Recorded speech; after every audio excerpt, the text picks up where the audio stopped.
গুনি গুনি আরেকবারটি মুড়ি দিয়ে যাও না।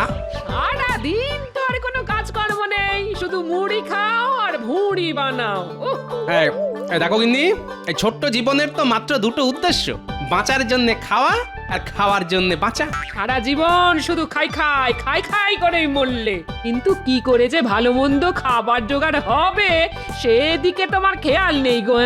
সকালে কত করে বললাম একটু চাষ জমিটার দিকে খেয়াল দাও গো, খেয়াল দাও। কে কার কথা শোনে? আরে বাবা, সকালে বললাম তো দেখছি। বলি এটা কি জাদু নাকি, মুখ দিয়ে গিলি গিলি হকাস ফকাস ছু বললাম আর জমিতে চাষ হয়ে গেল। তার মানে আমি বলবো পণ্ডিত মশাই? হ্যাঁ বল দেখি।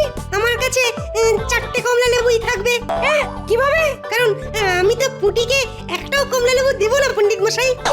কি বদমাশ ছেলে পুলি! হে ভগবান, এদের আমি কিভাবে পড়াবো, কিভাবে পড়াশোনা শেখাবো?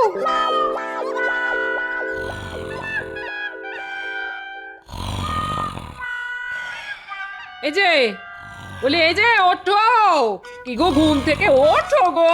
ধুর, এই ওঠো না, ওঠো। দূর দূর, এই লোকটাই যে কত ঘুমোতে পারে তা ভগবানই জানেন।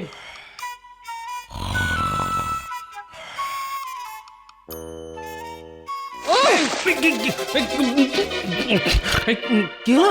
আমি আমি ভিজে গেলাম কেন? এই ঘরের ভেতর জল বন্যা হলো নাকি? এখন তো শুধু বন্যা দেখেছো, বিছানা থেকে উঠে রাজসভায় না গেলে এবার ঝড় বয়ে যাবে। হ্যাঁ, ভূমিকম্প হবে, এই বলে দিলাম।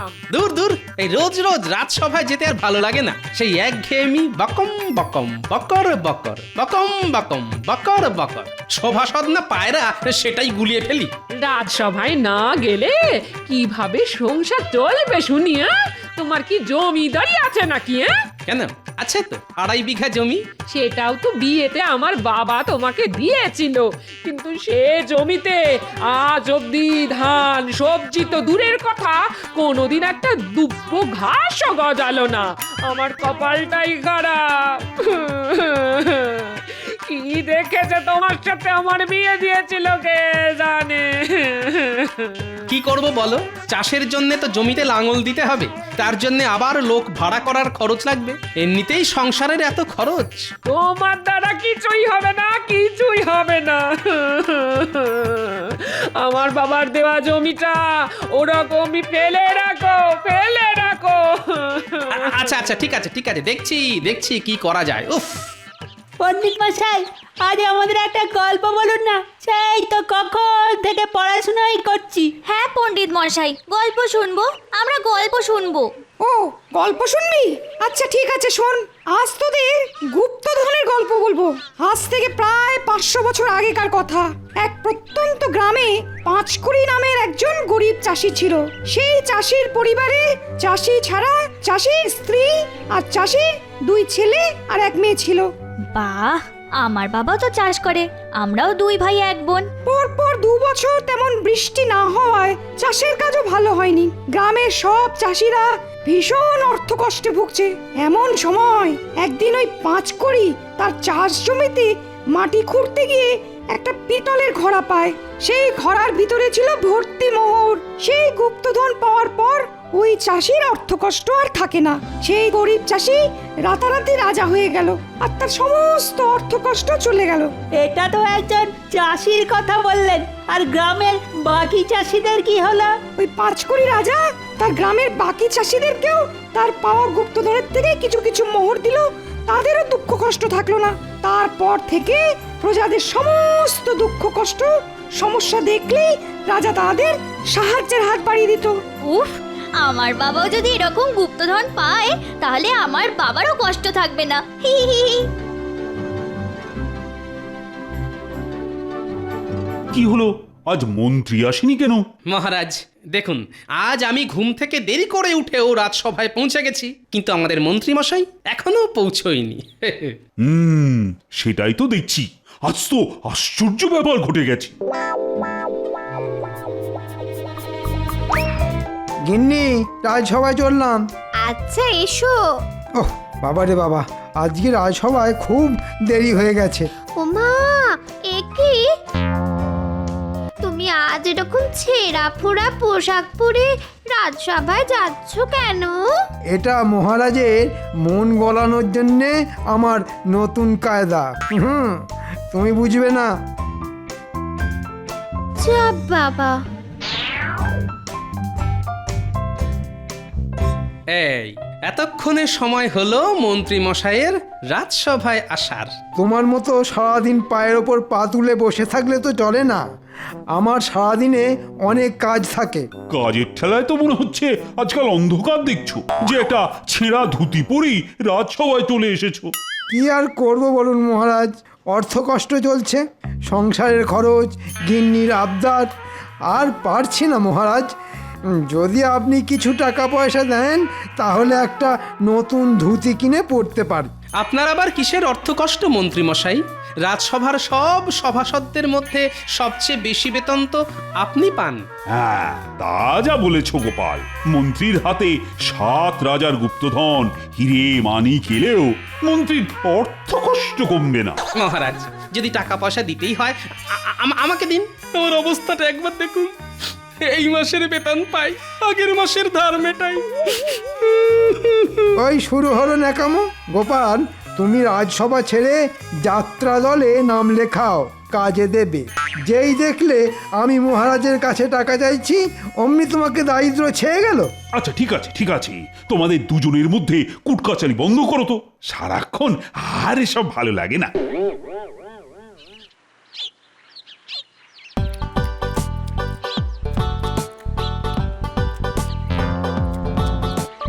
গুনি গুনি, আরেকবারটি মুড়ি দিয়ে যাও না।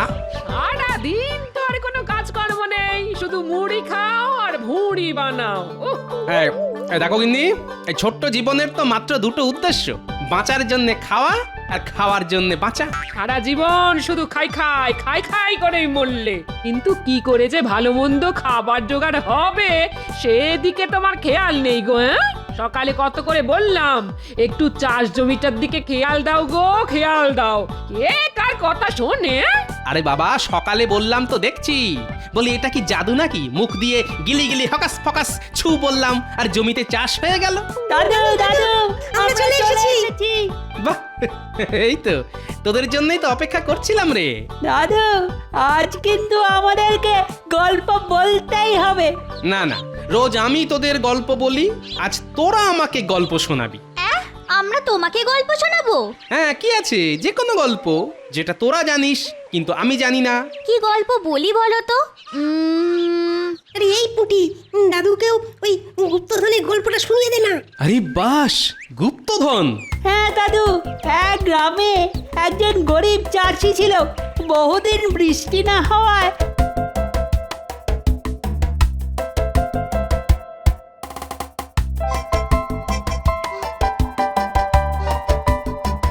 বাহ, তোরাও তো বেশ ভালো ভালো গল্প জানিস। এবার থেকে আমিও তোদের কাছে গল্প শুনবো। আচ্ছা দাদু, আমাদের মহারাজ কৃষ্ণচন্দ্র তো প্রজা দরদি, তাহলে উনিও কি গুপ্তধন পেয়ে রাজা হয়েছেন? না না, উনি হলেন বংশ পরম্পরায় কৃষ্ণনগরের রাজা। তবে তোরা যদি চাস তাহলে এই গুপ্তধনের গল্পটা কিছুটা হলে সত্যিও হতে পারে। হ্যাঁ, কিভাবে গো দাদু? তাহলে তার জন্য তোদের একটা কাজ করতে হবে। কি কাজ দাদু?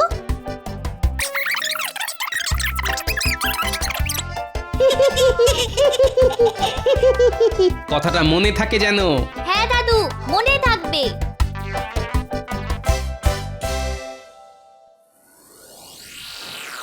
মন্ত্রীমশাই, কালকে কিন্তু ওই ছেঁড়া ধুতি পরে এসে নাটকটা ভালোই করলেন। কি আর করব বলো সেনাপতি, আমার বাড়িতে তো আর কুবেরের ধন নেই যে রোজ রোজ নতুন নতুন পোশাক পরে আসব।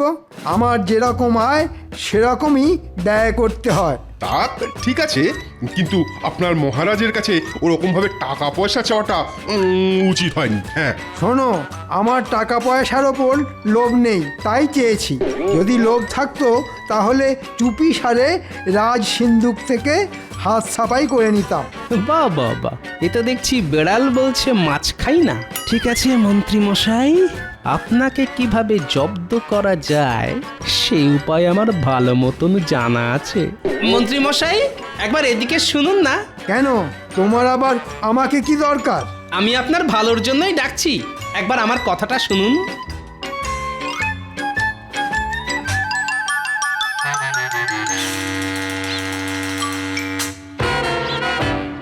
হ্যাঁ, কি বলবে বলো। আস্তে আস্তে, জানাজানি হয়ে গেলেই মুশকিল। কি বলতে চাইছো সেটা খোলসা করে বলো তো। শুনুন, রাজসভায় আসার সময় দেখলাম আপনার বাড়ির সামনে বটা, ঘটা আর ভগবান ঘুরঘুর করছে। বারবার আপনার বাড়ির দিকে তাকাচ্ছে আর চোখ ফিরিয়ে নিচ্ছে। তারপর আমাকে দেখতে পেয়েই ওরা আপনার বাড়ির সামনে থেকে সরে পড়ে। হ্যাঁ, সে কি?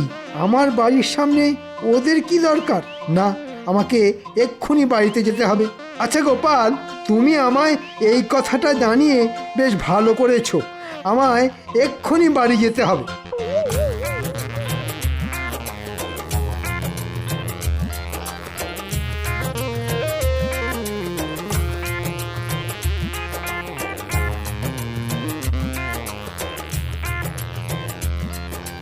কি গো, তুমি এত তাড়াতাড়ি বাড়ি চলে এলে? বাড়ির সামনে আজকাল দিনে দুপুরে অকারণে লোকজন ঘুরঘুর করছে, তোমাকে সাবধানে থাকতে হবে। আরে বাবা, কে ঘুরঘুর করছে সেটা তো বলবে। সেটা তোমার জন্য কাজ নেই। যাও, রান্নাঘরে যাও, ভালো মন্দ কিছু রান্না করো।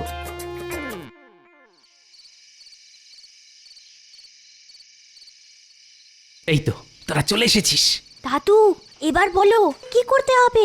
শোন, তোরা এই পুরনো বাক্সটা আমাদের মন্ত্রী মশাইয়ের বাড়ির এক কোণে চুপি চুপি রেখে আসবি। এই বাক্সে কি আছে দাদু? গুপ্তধনের সংকেত আছে। তাহলে মন্ত্রী মশাইয়ের বাড়িতে রাখার কি আছে? তোমার কাছেই রাখো না। বেশি কথা বাড়াস না, যেটা বললাম সেটা কর।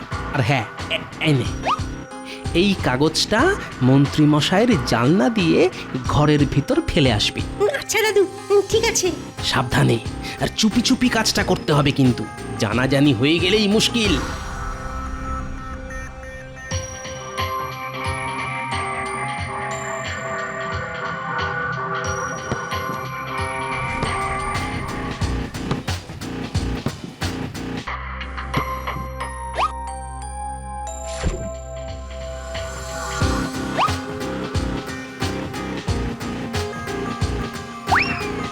কে কে কে?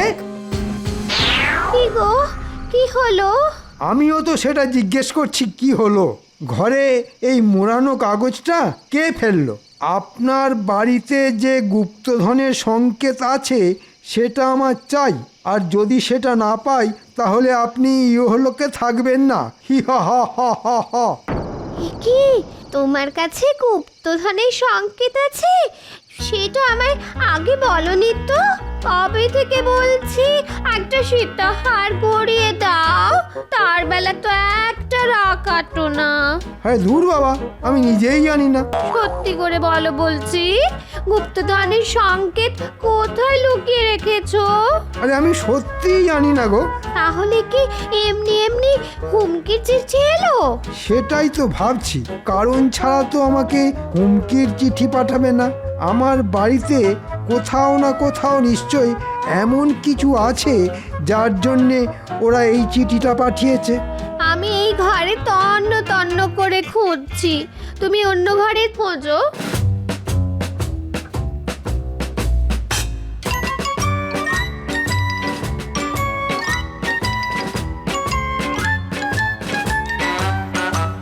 পেয়েছি গিন্নি, পেয়েছি। একবার এদিকে দেখে যাও। ও মা গো, কি আছে এতে? সেটাই তো দেখছি। এটা তো একটা মানচিত্রের নকশা বলে মনে হচ্ছে, আর নকশার এইখানেই আছে গুপ্তধন। ও মা গো, গুপ্তধন! আমার আমার সীতাহার, কানপাশা, ঝুমকো, কানের দুল চাই। হবে হবে গিন্নি, সব হবে। আগে আমায় এই মানচিত্র অনুযায়ী গুপ্তধনের জায়গাটা খুঁজে বের করতে হবে।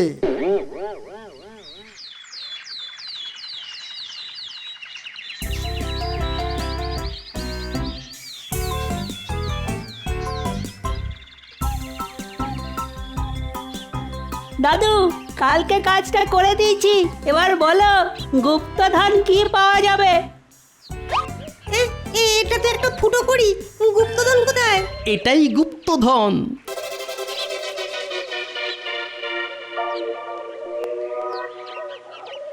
এ কি, মানচিত্র অনুযায়ী তো গুপ্তধন গোপালের জমিতে রয়েছে। এখন যদি আমি খোঁড়াখুঁড়ি শুরু করি তাহলে লোকজন জেনে যাবে।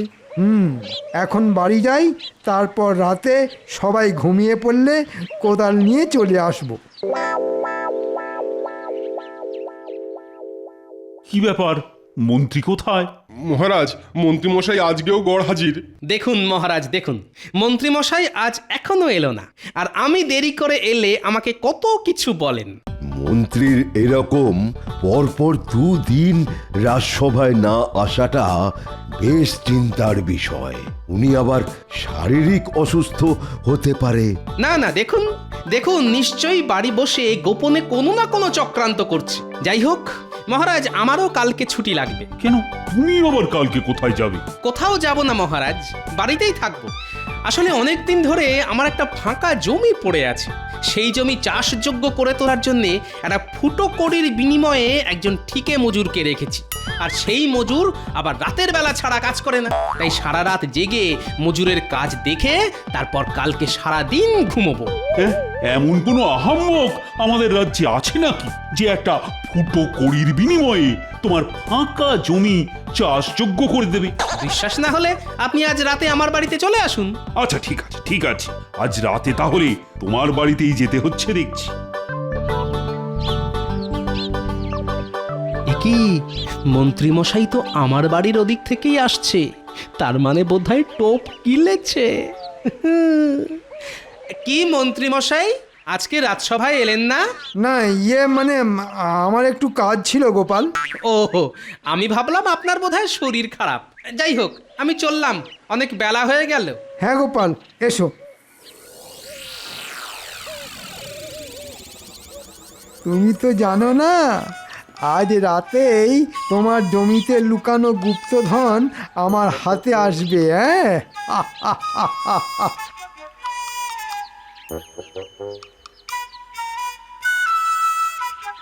গিন্নি, তোমাকে আর চিন্তা করতে হবে না। আজ রাতের মধ্যেই তোমার বাবার দেওয়া 2.5 বিঘা জমি চাষযোগ্য হয়ে যাবে। বাহ, তার মানে এতদিনে তোমার সুমতি হলো? তা কাকে মজুর রাখলে?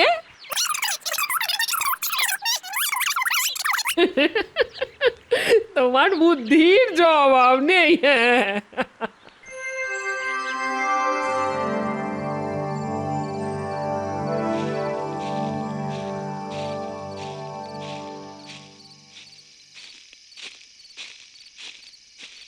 আসুন আসুন মহারাজ, আসুন। কি গোপাল, তোমার ওই আহাম্মক মজুর কোথায় যে তোমার পুরো জমি একটা ফুটো কড়ির বিনিময়ে চাষ করে দেবে?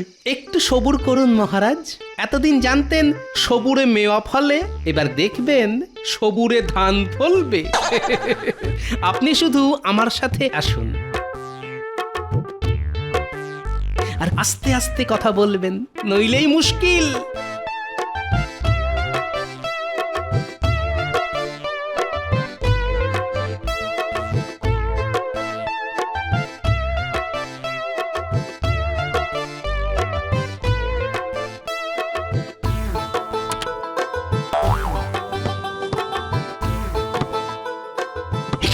এ যে আমাদের মন্ত্রী। হ্যাঁ, এবার চুপচাপ মজাটা দেখে যান। মানচিত্র তো বলছে এখানেই গুপ্তধন আছে, কিন্তু গুপ্তধন কোথায়? না, এদিকটা একবার খুঁড়ে দেখি।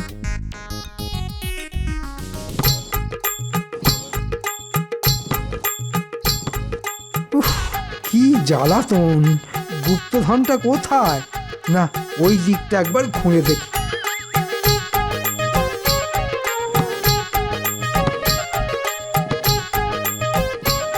না, কোথাও কিছু নেই, কিন্তু ওটা কি?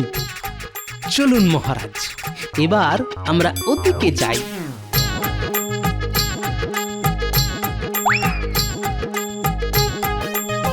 হ্যাঁ, এটা তো একটা ফুটো করি মাত্র। দেখলেন মহারাজ, আমার মজুর কিরকম একটা ফুটো কড়ির বিনিময়ে আমার পুরো জমিটা খুঁড়ে চাষযোগ্য করে দিল। মন্ত্রী, আমি অনেক আহাম্মক দেখেছি, কিন্তু তোমার মতো একটাও দেখিনি। হ্যাঁ, তার মানে আমাকে ঠকানো হয়েছে? হ্যাঁ মন্ত্রী মশাই, আপনি গুপ্তধনের লোভে আমার ফাঁকা পড়ে থাকা জমিটা চাষযোগ্য করে দিলেন, তাও আবার একটা ফুটো কড়ির বিনিময়ে। এই পুরো পরিকল্পনাটাই আমার। সাবাস সাবাস গোপাল, সাবাস। তোমার বুদ্ধির জবাব নেই। এই নাও গোপাল, তোমার বুদ্ধির পুরস্কার। এই টাকা দিয়ে তুমি তোমার জমিতে বীজ ধান বসাও। ধন্যবাদ মহারাজ। গোপাল, আমি তোমায় ছাড়বো না। তুমি আমায় এভাবে বোকা বানালে। কেন? একটা ফুটো কড়ি তো পেয়েছেন, ধরে নিন ওটাই আপনার কাছে গুপ্তধন।